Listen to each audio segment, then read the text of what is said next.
Hello, this is R Rats with Team 4545 League, analyzing the game between Slime Dog 2 and McKnights. This was played in Team Event 53 in the second round of the playoffs. This is one of the more interesting games that we have seen in Team 45 League. There's quite a lot to it. Let's work our way through and look at the different phases this game takes. Okay. Now this is considered the Marshall defense to the Queen's Gambit. We had one recently. I explained some of the strategy there. I'll explain it again. I remember first hearing about this. It was just before Fischer played Spassky in 1972. I had gotten in a chess club and I had made friends with a number of other teenagers, and we were talking openings and whatever kids talk about. What did you talk about when you were a kid about chess? And the Marshall defense to the Queen's Gambit came up, even though it's not very frequently seen, and I'll show you the next sequence. Now, what my one friend that was pretty much the best player among us was saying was that it's better not to push e4 right now. You delay it a move or two, and that's just the general rule. If you play it, it's perfectly fine to play it. Let's just talk about it for a second. Black has to commit the knight somewhere. The most likely square is either back to f6, most likely to b6. But then white's committed his pawn structure. This can go. It could go into a still go into Grunfeld defense with a little creativity on the player's part. And there's certainly nothing wrong with it. But white has committed that pawn structure, and that gives black the flexibility of certain transpositions. Even symmetrical English is possible. Not a symmetrical English. The opening here, let me just show you rather than say it. Okay, oops, that's not English. Okay, c4, knight f6, knight c3, d5. Okay, now this goes here, and then g3, and black will often play g6, and then bishop g2, and it can still go into this type position. And here white hasn't committed his center pawns yet, and black has a couple of moves. He can take the knight, or he can play knight b6, and going into those lines is beyond the scope of this video, so we won't. We'll just get back to the main line and discuss. Okay, so like I say, e4 is playable, and it could, as I say, eventually get into either Grunfeld or that version of the English opening rather. But I just remember my friend, who was clearly the better player of all of us, was leading us and saying, no, you delay e4, or pawn to king 4, as we said back then, and you play knight to king bishop 3, and play e4 later. So Slime Dog is following the correct path, and really I don't know much about theory. Who does about this opening? We just have to go by general principles. It's okay to push e4 now, just as it was on the other move. White could also consider as a candidate move knight c3 here, and allowing black to exchange that knight, and that'll help support the pawn on d4. It will give the bishop on c1 a new diagonal by way of a3, and go from there. So let's just see. Any of these moves is fine, and there's certainly nothing wrong with e4 at this stage. It does force the knight to commit, and as I said earlier, it's most likely going to go to b6, and that's what it does. So we've gone this far. White's got just a little bit more board room, but black has got a free development. All of his pieces are going to get out. It's just a question of which order they go. Same thing with white. His lines are open. All his pieces are going to get out. So the next step is complete the development, and let's see how the players handle that task. Okay, so knight c3, good, and there's nothing wrong with bishop g4. It's similar in a lot of motives in the Grunfeld and so forth. It does put some indirect pressure on d4 if black wants to trade. So logically, white could play bishop e3 here. Let's see if he does. Reverse of bishop e3 is to be able to take back on f3 with the queen, and that's exactly what he does. Okay, and now there's nothing wrong with e6, nothing at all. An alternative plan was to play g6 and fianchetto the bishop and try to operate on the long diagonal. There's nothing wrong with it. And it makes it a whole new line. But as I said, once we got the opening pretty much got started here, I said now the next step is both sides develop, and they've got free ways to do that, a free path to do that, and that's exactly what they're doing. So it's white to move. He needs to develop his king, bishop, castle, develop his queen, and develop his queen, rook. That's 1, 2, 3, 4 pieces. Pretty much the same with black, except he has an extra minor piece on the back. So white's slightly ahead in development, and so he's a tempo and a half ahead, the half tempo being the tempo of the first move. Okay, so h3, I've been criticizing this move a lot of times simply for the fact that what it does is it's not necessary. Black may take that knight on his own at some point, and you can always do h3 a little bit later. Okay, if you finish your development, then play h3. What is black threatening? Anything? No, he's not. We've got the key square d4 covered. So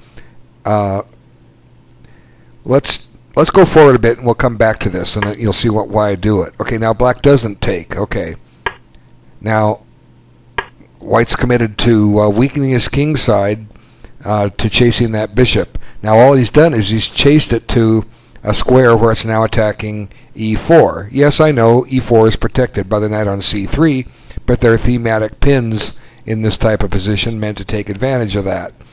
And let's just see how it continues. But actually, let me go back. Okay, since we're not into the main type of move, let's just suppose white did what I said and continued his development, okay? This is what I'm always preaching, and let's just play some fantasy chess. If you're following my videos, you know what I mean by fantasy chess. We just pick a variation, just one variation. Whether it's sound or not, we're not concerned. We're just trying to demonstrate what the board would look like if both sides continue with their development. Okay? And it's now white's move. Now we got to develop the rook and the queen. So where do you want to put the rook? Let's put him on c1. Okay, that's a good square. Now this guy's got to get developed. Where do you want to put it? Okay? Now let's bring the queen out for what it's worth, and then the black queen comes to c7. Okay, now at any point in this move, I didn't mention it, or in this sequence, black could have taken on f3, and if he does, white saves the move h3. Okay, now white may want to develop one more piece here, even though this rook is considered developed. d1 looks like a great square for it. There's nothing wrong with that move, but now h3 actually, it makes some sense because black's not likely to run a kingside pawn storm. It does create a little luff for the king in case, back rank tricks. It does give black the opportunity to cede the bishop pair to white, but white's less likely to play g4 in this continuation simply because he's now castled into it, and if he's not careful, it'll be black that will be attacking white here. I've seen this happen many times. So let's go back and show this position. So now, if white decides to castle kingside, then he's we can transpose into that position that I did in my fantasy line, and we can get to that position very easily, and innocently too. Before we know it, it creeps right up, and there it is. But whatever. So white's committed to shoving his pawns and gaining a little space. So white still does preserve the advantage of the first move, but he has weakened his king side. Now, is that important? Well, that depends. Let's see how black reacts. How's black going to react?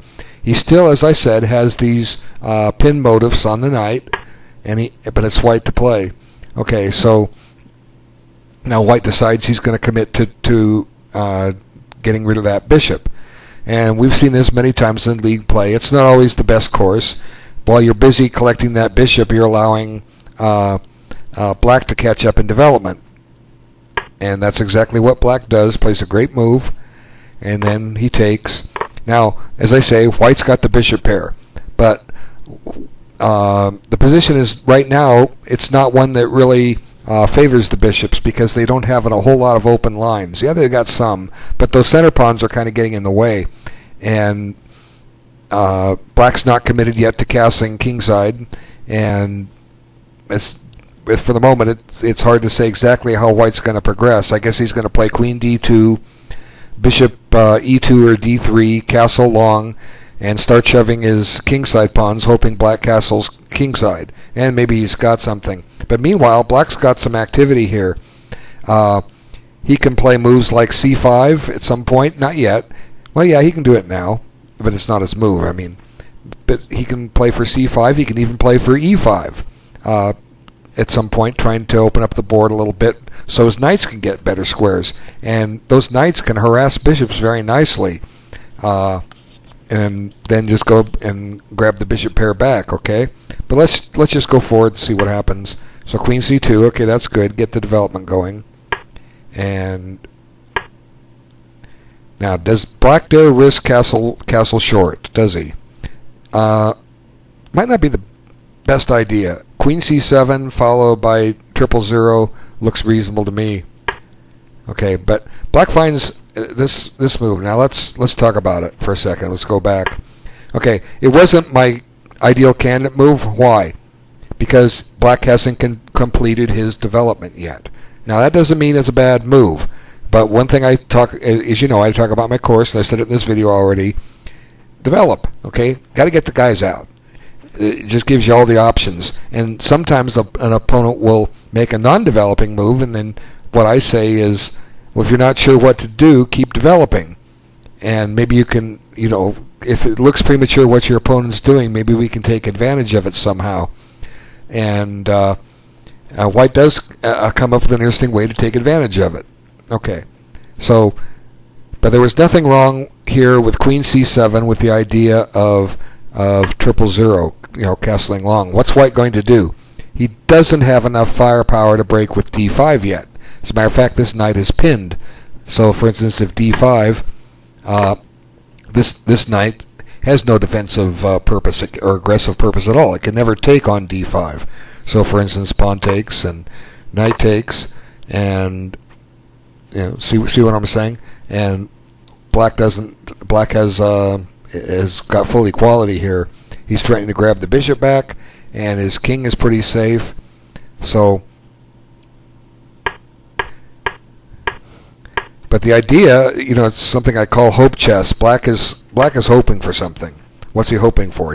Obviously he's figures if we trade the dark squared bishops, he's okay, and he gets his queen developed. That's one way to look at it. You know, if white takes, which he didn't do, and we take back with the queen, now our queen's developed, and white can't castle queenside. He's already moved his rook, and even if he could, c1 is covered, so that's kind of a moot point. And if white tries to castle kingside, black's ready to start assaulting him there. Black will just castle long and see what it can do by throwing pawns at the white position. Okay, so this position is okay for black, but white doesn't have to play for it. White finds an interesting move, f4, and this is why I say it's interesting. I myself, I don't like to face four pawns on the fourth rank in a row. Now it happens in the the 4-pawn attack of the King's Indian. White does that. It's a very interesting side story on that. I was talking to my old friend Larry Christensen back in 1982. He was going to play in the Moscow Interzonal, and it was very interesting. He was talking about his preparations. He did have to play Mikhail Tal, and he was thinking, even though Tal was declining, he was thinking Tal being close to his environment would play well. You know, he's near his native Latvia and might play very well, so he was taking Tal very seriously. And his approach against Garry Kasparov, he did some research, and Kasparov, he found, did not play positions well where he had to defend against an attack. And Christensen came up with the idea that he was going to play an aggressive line against Kasparov, and that's exactly what he did. Now Larry lost the game. You can find it if you look for it. It's in the Moscow Interzonal 1982, but Larry did his best. Now Kasparov was not world champion yet. This was the series where he went on to have to play Viktor Korchnoi, and the match was at first canceled because Korchnoi had defected, and Korchnoi was even telling me when I spent a day with him back in '83 that he was even predicting that the Russians would boycott the 1984 Olympics, just as Kasparov had boycotted him. But the Russians thought about it over again and said, you know what, we think Kasparov can beat Korchnoi, and yeah, he defected, and yeah, we're hiding it from our people, but we need to play this match. He needs to get in the cycle. We cannot have Korchnoi playing Karpov again for the title, and we think Kasparov can beat him.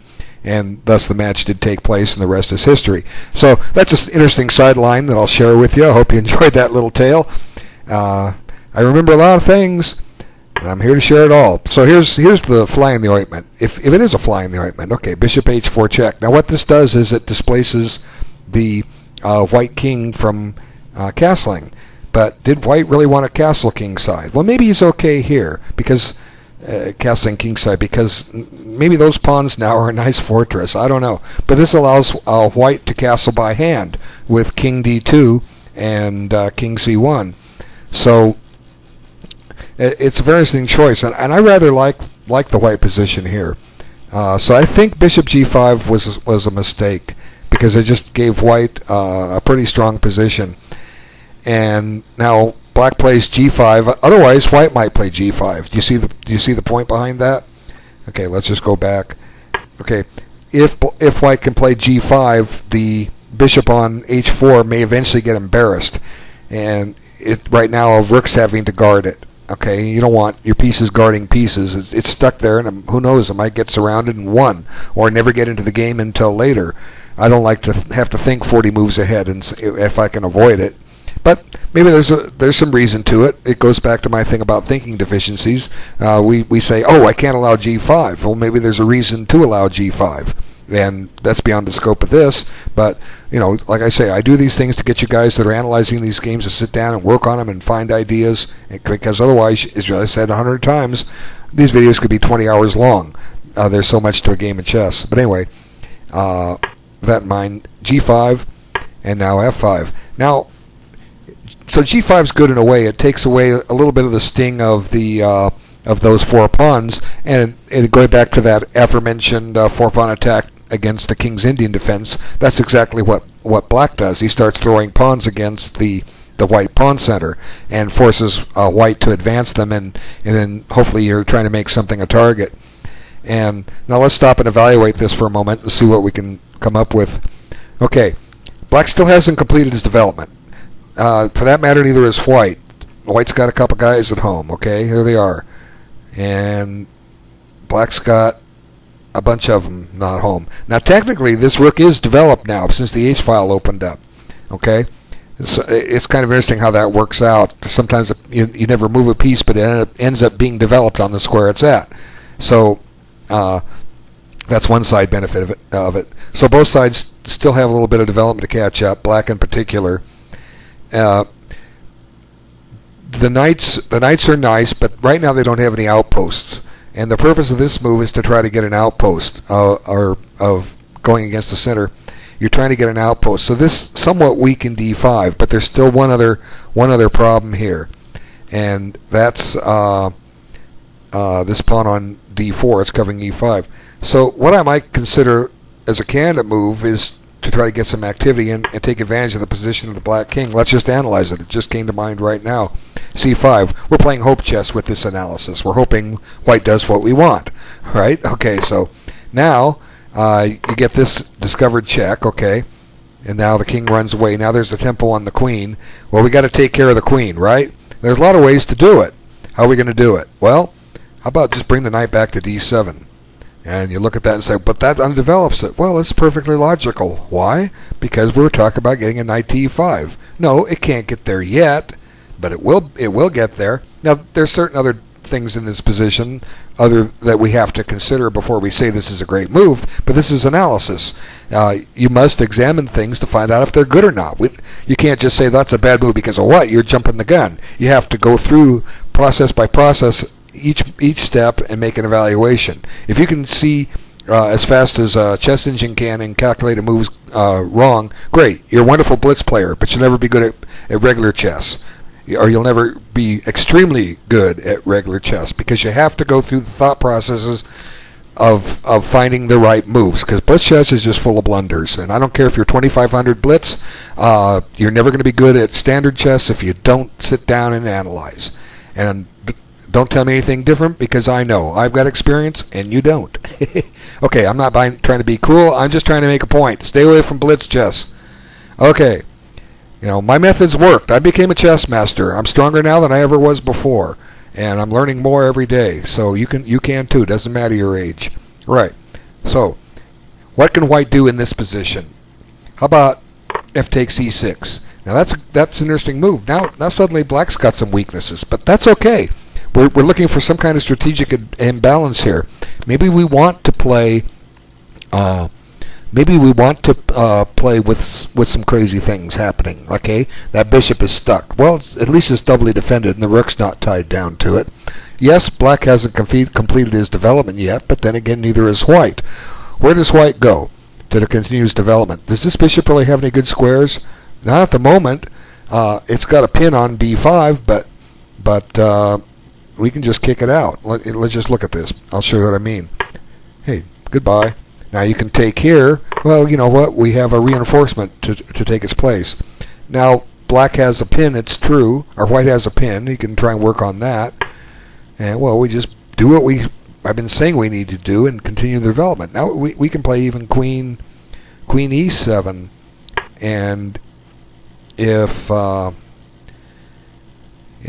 white does this, he's on the knight. Well, we can move the knight, or we can castle long. That might be a little risky, but it might not be.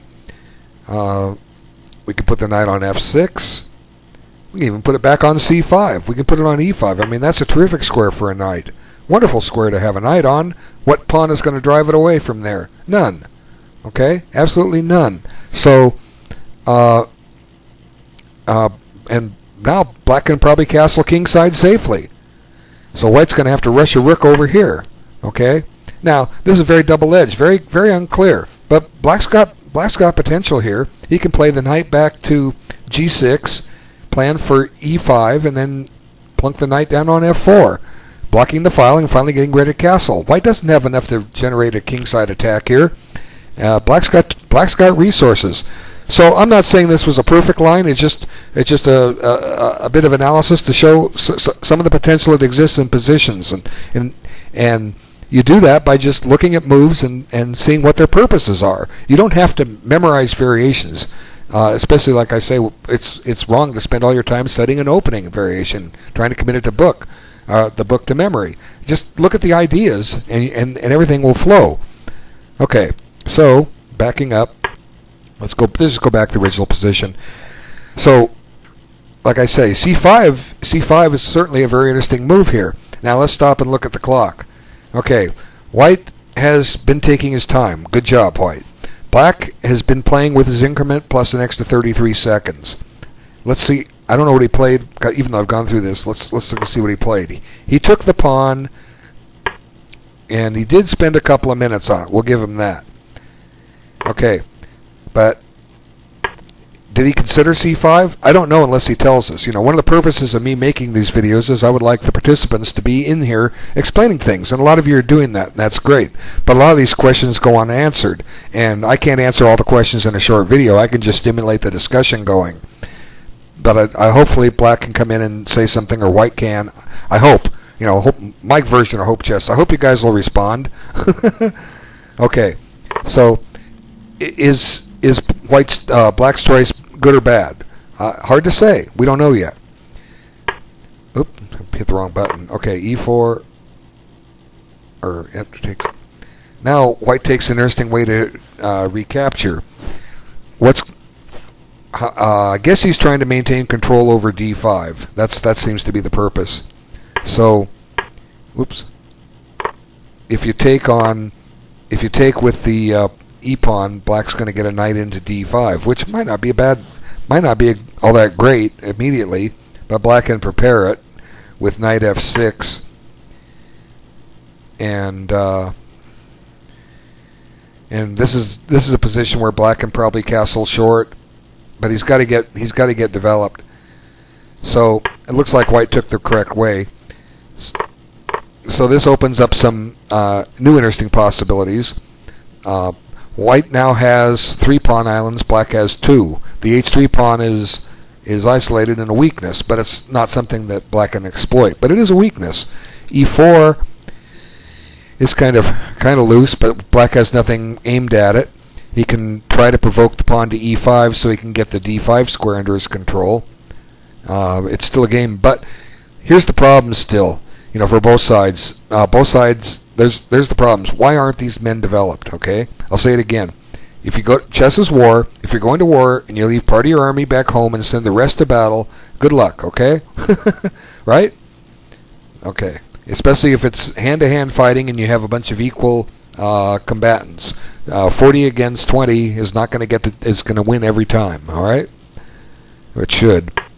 Okay, so now another move, one of these impulsive moves. What's the purpose behind it? Well, looks like black wants to trade off his bishop. Well, his bishop was fine there, and I talked earlier about maybe that 40 moves from that bishop will come into play. It's fine now. Let it sit. Got to get the development first. Black can play queen e7 or queen c7. Either one. Either one covers a nice diagonal. Okay, queen c7 covers this diagonal, and queen e7 covers this diagonal. Those decent squares. The queen can get into play pretty quick. Plus, there's some indirect pressure on e4. White's going to, at some point, need to deal with that, or may need to deal with that, and we don't know yet how it's going to go. But g4 just seems a bit impulsive. It's going to work out though. That's what's interesting, and that's all I can say. Okay, so g4. Here we go. g4. What are you going to do? Well, that's actually, I think, a good move by white. Just get the king out of there. One of the reasons why is maybe black was threatening c5. I mentioned that move. It has some point to it, and if white doesn't bother to take, then on c5 black will, and then he'll get control of e5. So king c1 gets the king out of danger for discovered checks. Okay. So here we are back there. Black's determined to trade off that bishop. That was his plan. He didn't like that bishop sitting there. Well, you know what? It was okay there the way it was, because black could have castled kingside and been quite fine. And white decides it's time to redeploy the queen. The queen wasn't doing much good on c2, and if black wants to exchange so bad, he wants to place it on e3. And this goes back to the rule I mentioned many times of Nimzovich. Let your opponent develop your pieces. Okay, here we go. So that's exactly what happens. Now, here we are, move 20. Both sides still haven't completed the development. White has a nice pawn center. Black's not quite poised to try to break it open yet, but the game is still relatively even, and white's got the advantage of the first move still. That's about it. He's got a little bit better boardroom, and he's a tempo and a half up in development. And now comes queen e7, which is good. Finally, now the queen got developed. I've been calling for that for a while, and as I said, either square was good. So queen e7. Now queen g3. What's that do? Well, why didn't white develop his pieces? Well, he's attacking a pawn with his queen. And white is consuming a fair amount of clock time. Now, he spent 11 minutes plus his increment on that move, so clearly he saw something I haven't yet. What's going on here?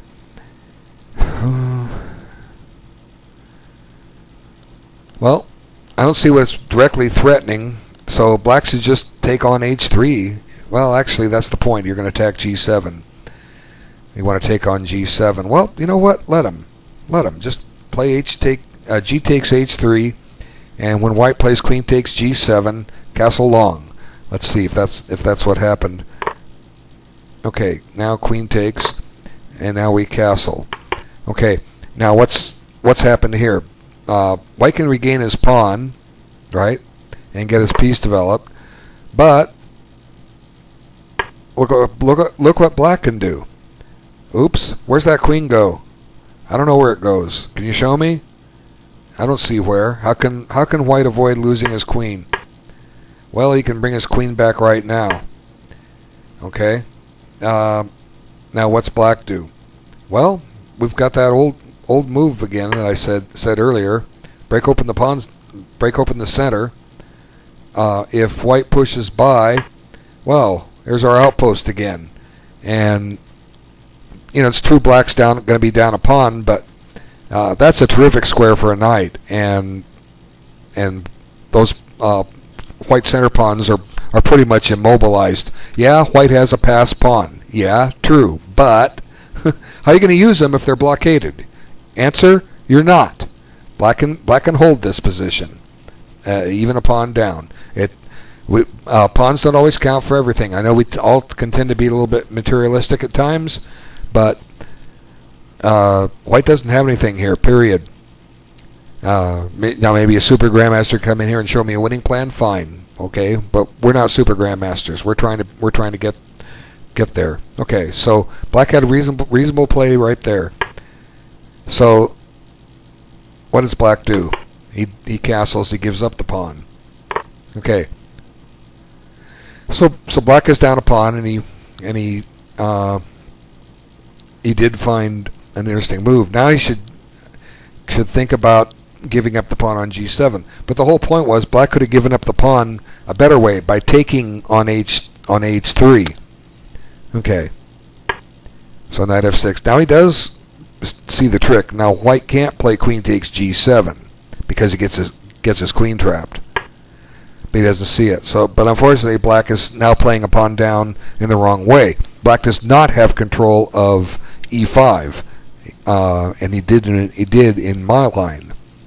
Okay, but black still got some resources here. His pieces are getting active. There's 3 guys attacking e4. It's only defended twice.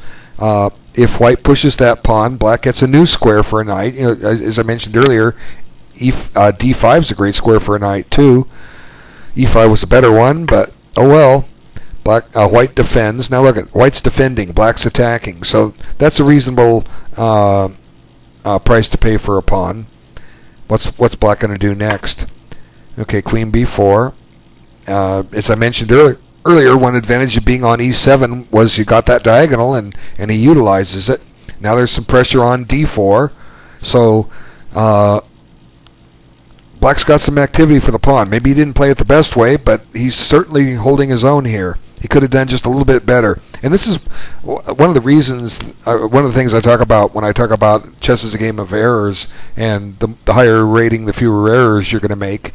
And McKnight's isn't making too many, but some of these little tiny errors that you make, they can accumulate against you. Myself, like I say in my lesson program number 1, for instance, a grandmaster will make 2 tiny errors in a game. Now, he wouldn't have made these little tiny errors. These little more serious ones they made. I think if my variation holds up, just taking on h3 and gambiting g7 does much better. But it's little things like this that let better players back in the game. You can get a good game against them, and if you keep making these small little mistakes, then it eventually comes back and gets you because you keep making them. But if you can keep those little mistakes down, you're doing fine. But white's got a slightly better game here than he would have had in the other position. But it's good. Black has white defending. Okay, so queen f2. Now white's defending again. Isn't white the attacker? White moves first. The price he paid for getting that space advantage was that he went on the defensive. And so black has every reason to be happy here.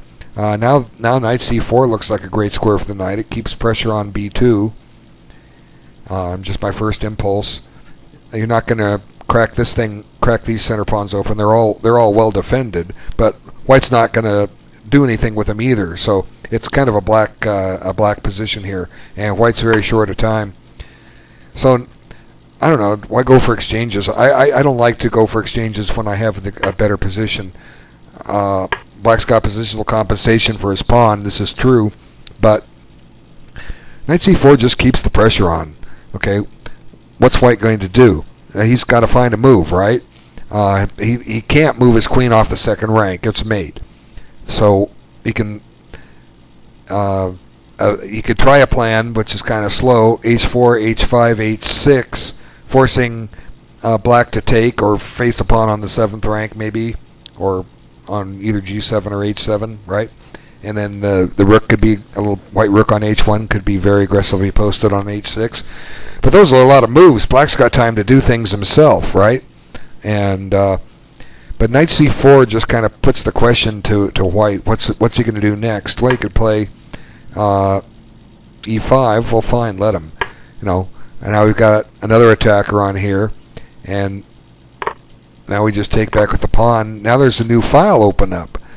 Black would sure like to operate on that. It's going to force this move pretty much, and then this will happen. And then, you know, there's all kinds of potential here. When white goes off d2, you can give a check. Again, this is logical. Just keep the pressure on. Whoops, this is going to hang. But, you know, it just, like I say, I'm not sure if that was the forced line or not. And there's nothing really wrong with knight a4. It's just that knight c4 smells a little better. Okay, so knight a4, and white comes over and guards things. You know, white's defending this position, and if he can keep defending it, he's a pawn up, and he's going to win this position. But he's got a couple of weaknesses now. He's got a couple isolated pawns. Black keeps the pressure on. And then white decides to run his king over to the side. I don't know if that's the best. Maybe now that black's little attack is aborted, maybe now's the time to try to generate the plan with h4, h5, h6. While white, I don't know. Just an idea. Okay, knight h5. Well, that stops it anyways. If white had played h4, black could have played knight h5 and said, "You stop. You may go no further. Go back to Mordor." All right. Okay. Now the queen comes back in again, infesting the white king side. Too bad the white king isn't there. There could be a mate. Okay. And this is interesting. Interesting square for the knight. Seems to me like, gosh, can't white just chase that knight out of there? Or am I missing something? Oh, we're on that square again. Okay, so now we see the point of king b1. He wanted to avoid a check in this position. I doubt that seriously. I'm being sarcastic. Okay, rook d3. So white's just trying to consolidate his game and get rid of the black activity and convert his extra pawn. That's what he's trying to do. So sometimes, you know, winning a pawn comes at a price, and black certainly had the more active game for a long time here. So it's great play by both players. I mean, I'm not criticizing them at all when I suggest better moves. I mean, we all make bad moves. It's just like being the spectator on the sideline. I can come up with some new ideas, and that's why I make these things. I love making these videos. They're so fun to make, so fun to look at chess. Okay, now finally, there's my move that I suggested way back when, c5. It never went away. It was always there. Good job on finding it. And it seems a little bold because it's going to give white a pass pawn, but white was getting pass pawns in other positions. Now look at this poor bishop. It's backed its way up to h1. The idea is to get it out of the way and attack on g3. But it just kind of shows how strong the black position is here. Black's dominating this game.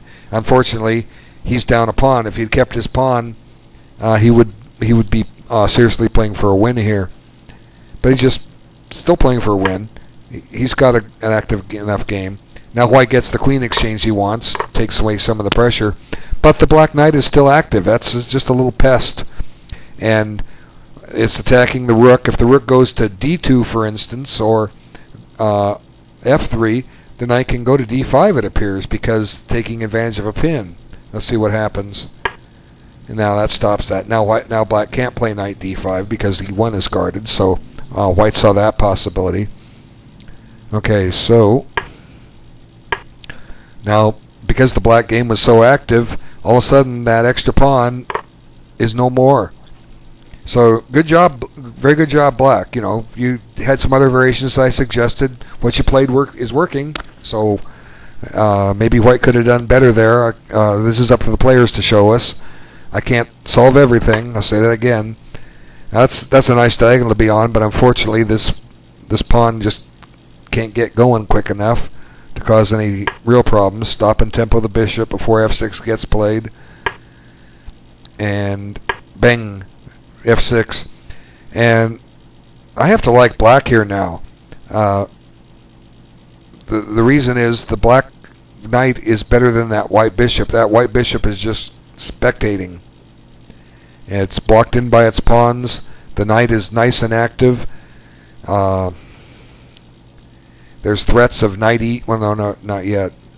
But the knight's got to be careful. It's probably going to get traded off, and wisely so for white. That's the better minor piece. And here it goes. So finally it's gone.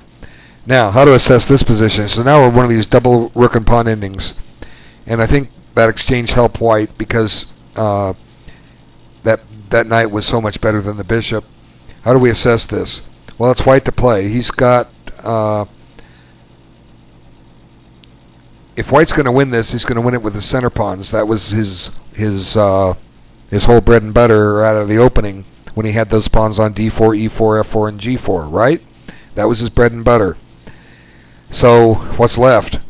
Pawns on c3 and a2. You know, it's going to take a coronation to win this game, or a blunder. And it's difficult now to see exactly how white's going to get this done. So if the players decide to shake hands at this moment, that would be a justified result for a very well played game on both sides. But however, look at the white clock. He's basically living on his increment. Black should keep playing, and he does. But white keeps trying. Now that's seems a little risky, but I'm not going to criticize it too much. He only spent about 35 seconds on it. It does allow white a pass pawn, but it also puts black a pawn ahead. And a lot of times you can be a pawn down in a rook and pawn ending and still draw. Now black is a pawn up, and white might be fighting for a draw. And he's down to pretty much just these guys if he's going to try to win. And he does get his pass pawn, but black has more play. Now black is 2 pawns ahead. Only for a moment. So he's played this kind of quickly. It seems kind of risky, but actually it is pretty level. It's probably the game probably is a draw. And as I was saying in the beginning, the game goes into so many different phases. We had that interesting maneuvering in the middle game where black did find white went for a pawn win, and black got the better position out of it, and then white hung on as long as he could, got down to an ending, and dropped his pawn back. So now we're entering the next critical phase, and this goes on for a little bit. How do we evaluate this? Well, chances are it's probably still a draw, but black being a pawn ahead, he's got some winning chances. And white's only trump card is that pawn on e6. And if you can win the pawn on f6 as well, then there's another ace in the hole. Okay, let's move on. I'm 43 minutes in, and this game is just remarkable. This will turn out to be the longest video I made. Okay, so rook h1. That's okay. Get the rooks doubled on the 7th rank. You know, at least for this pawn sacrifice, white's got some open lines to do things with. Now he's forced a rook to retreat. And I don't know what's wrong with just doubling up. Are you afraid that black's going to draw this game? Let's see. Check. Oops, we can't go over here because white has mate. I was trying to do my own mate or perpetual or something. I don't know. Oop, let's just go back. Well, I can't evaluate everything, but rook h7 almost screams to be played, but so does the move he did play. I'm playing devil's advocate. If he had played doubled his rooks, I said, well, why not go after the pawn and get 2 connected pass pawns? So it's up to... I really hope the players come here and talk about this because I can't do it all. But if you study the game and want to learn, you can do it. It's a great position to study from. And I guess another way to look at this is what happens if we take the... here's an interesting way to evaluate it. Let's take the rooks off the board. Who wins? Well, the game is a draw because black cannot, even though black's a pawn ahead, unless he can pull some kind of a trick, and I don't see exactly how, he can't win because he can't bring his king in to support that pawn majority. So logic says if the ending is a draw, if it's king and pawn, if it's king and rook against king and rook, it's probably still a draw, and therefore it's probably a draw in this position. It's an interesting way to look at things, but even though even though the game is a draw, it has to be proven a draw, and there are plenty of ways for players to go wrong. We see it happen all the time. So if either side is confident in their ability and their as well as their endgame technique, play on. And as I say, black has every reason to play on. He has got the extra pawns. Okay. Now, I really question that move. It just exposes the pawn to capture. But maybe, I don't know. Let's see. He's trying to provoke. Say, oops, it's... Okay. Black could play this move. Alright, he could. And the idea is that you're going to put white in perpetual check, but apparently black is playing for a win, so that didn't happen. I don't know. White can avoid the draw this way, and maybe... No, d7, you can't gambit that. Interesting. Maybe white's winning this. I don't know. I'm not going to assess it. Otherwise, this video will last out that 12 hours I was talking about. But the pawn does come up, and I knew that. So, but I'm pretty sure the position still is a draw. But the difference is this pawn is loose, and white didn't really need to give it up. And at some point, black is actually better in here. Even white was better. I'm trying to remember where it was, because there's so much to this. I do remember. We'll get to it. Check and trying to get down to the critical error. So now white's aggression has got him 2 advanced pass pawns. Black has 3, but the white pawns are more advanced. Actually, white is better, and I do believe white does have a win coming up, but he didn't see it. And we'll get there here in a minute. And then, yeah, here's the minute. Okay, white to play and do the best he can. If you want to pause the video for a second and just tell me your candidate move, or just think of it right now and don't pause. The move he played is d takes, and this leads to a drawn game. And I don't know if draws were offered in this game or not. I don't know. But this game preserves all the winning chances, and the best I could tell is white's going to win this. What's black going to do? Okay. The threat is simply to push this pawn and queen it in 2 moves, right? It's black's move. So, for instance, if black plays rook f5 or rook f4, white just plays e7. Now, as I say, the threat is to queen the pawn, right?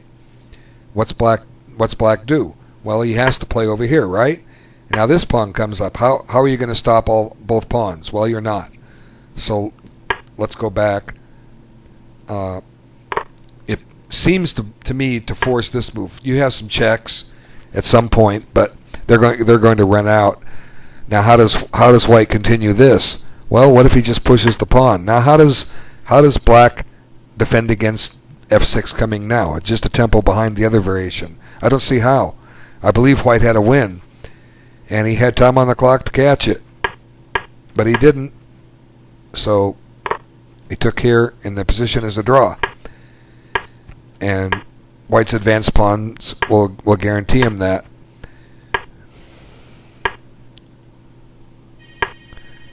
Anyway, my phone's ringing, and that's tough. They're just going to have to wait, because I'm doing this video and I'm not starting over. My message says, I'm making videos. Call me later. I don't care if it's my girlfriend. She knows. Okay. So let's see. Anyway. Go away, phone. Okay. King... It keeps ringing. I'm sorry. I'm missing something I wanted to say. I don't know if you can hear my phone ringing in the back or not. But it made me miss my thing. Whoever it was, they can call back. Okay, this threatens to queen the pawn, so black's got to deal with that. Now you get this other pawn. And white has some compensation here. And we'll get to it here in a moment. But the game actually is a draw because white that pawn on the, or maybe black was winning. You know, it's funny. I did a lot of work on this before, and I can't remember. Black had some serious winning chances in here, and here's where he went wrong. He overlooked a little tactic. Yeah, I think black was winning with c4. See that phone call upset my rhythm here. Sorry about that.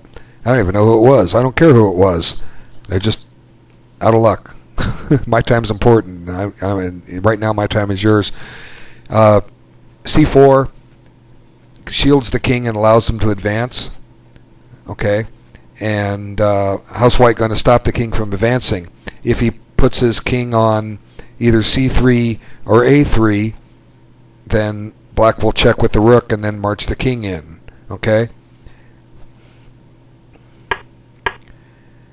so unfortunately for, yeah, how much time did he spend on the critical mistake? 34 plus 6. He spent 5 seconds on the move that gave up his advantage. Well, what can I say? You have time, use it. Consider your candidate moves. 5 seconds is not enough time to consider candidate moves. And there it is. Rook h4. Now the rook is pinned, and black has to take. And now we get a queen. And now we enter the next intriguing phase of this endgame. As I said, this game was intriguing. What's going to happen here? We have a rook and 3 pawns versus a queen. How do you evaluate something like this? Well, okay, here's how I did it. I'll tell you how I did it. I've talked about the series I own. It's mostly written by Yuri Averbach. I call it the Averbach Ending Series. It's about 7 or 8 volumes. The one volume I have is Queen versus Rook and Minor Piece Endings. It's co-written by V. Checkover and V. Henkin, and been around since the 70s. I believe it was translated by Mary Lasher, who was International Master John Grief's girlfriend. Actually, this one wasn't, but she did translate a lot. I'm opening up the book. She did translate a lot of books from Russian. Okay, see what kind of trivia you learn? If you ever see translated by Mary Lasher, it's just like Lasker, but with an H. Well, she once had a relationship, or may still have a relationship, with John Grief. John Grief was an interesting character, probably back in the 60s and 70s. Tall, very long hair.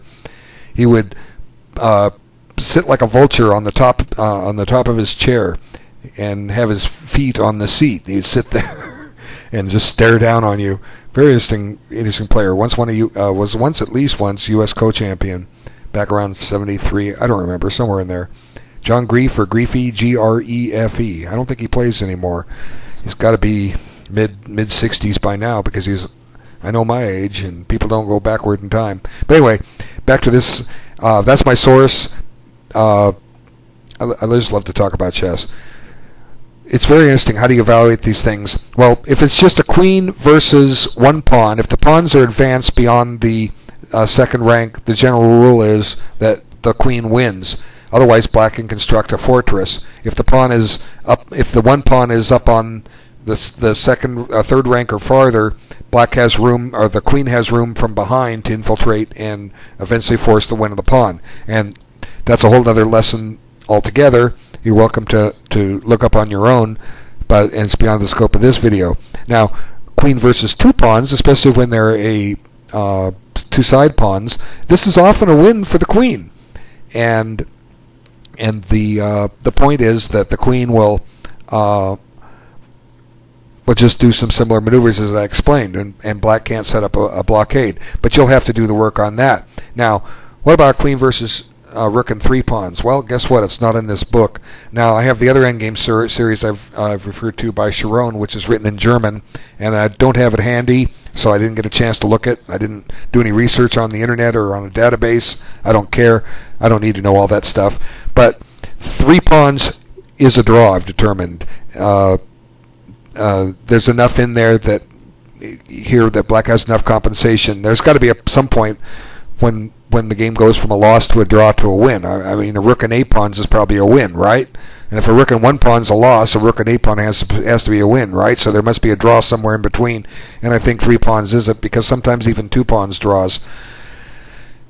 But I believe that the game just got impatient, and Oh, Black just got impatient. He's trying to win, but he just doesn't have enough. Again, I don't know how many times draws were offered. I don't know. Maybe the players hopefully the players will come in and tell us. My disappointment with these videos is that so many people aren't coming in.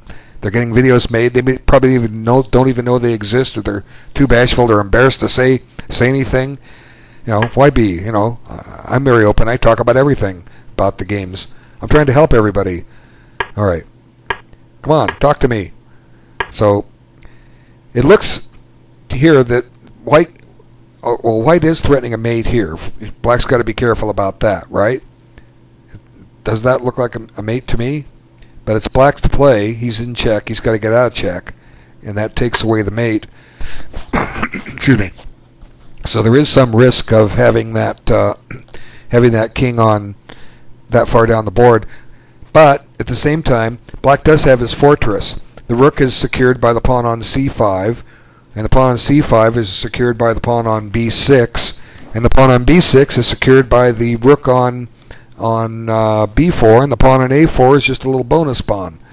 And don't know what the rule is of if we take the a pawn off. I don't know what the rule is, queen versus rook and those guys, but it could be a win for White simply because the a file would be open up. Wouldn't you love to have a queen on a8 in this position with check? Black has to interpose his rook and game over, right? So I think the position's a draw, and there's a lot of repetition here, but never a threefold one that I recall. And that's, to some degree, seems to be a risky strategy, taking the rook off the fortress that was constructed. But it can always go back. But Black's got to be careful. See here, White got away without with a check. In other words, Black can't just run back to b4. Let's just talk about what's wrong with a check, and then after the king moves, go back. Okay? But anyway, I'm not watching the time carefully. Looks like both sides are playing kind of quickly. They are gaining time. And now, one drawback with the way that Black has played this is his fortress has changed. Nothing is guarding c5 anymore. The rook is not guarding the b pawn like it was before. Okay, so anyway, yeah, someone's at the door. I promised somebody a ride. That's what it's all about. I'm going to open the door. Hang on. I'm going to talk to my neighbor. I've got really cool neighbors. The girl's about to have a baby. Their car's stranded, and they need a ride to go out and get some parts out of it. Hi, I know you're there. I'm doing a chess video for my instruction. You want to say hi? You want to say hi to the world? Come on. This is Amber. Come on in. We're ready whenever I know. I'm ready. You want to come in and say hi to the world? Yeah, sure. Okay, this is Amber. She's about to have her baby. She's a down-to-earth woman that's really great. She's got a wonderful boyfriend and loving life. Say hello to all my chess friends. Hello, everybody. Thanks, Amber. Okay, this will go on the internet soon. I'm almost done with this video. All right, we're down here. Okay, I'll be there to help you in a minute. All right. See, that's how I live my life. I help people. I'm a school teacher. I help kids. I'm a chess teacher. I help you. They need a ride. They've got to get stuff out of their car. It's important. And she could be having her baby at any moment. All right. Let me finish up. That's who's on the phone. Let me finish up. Queen f3. So, like I was saying, the structure is shifted slightly. Black still has a draw, but again, the fortress is gone. And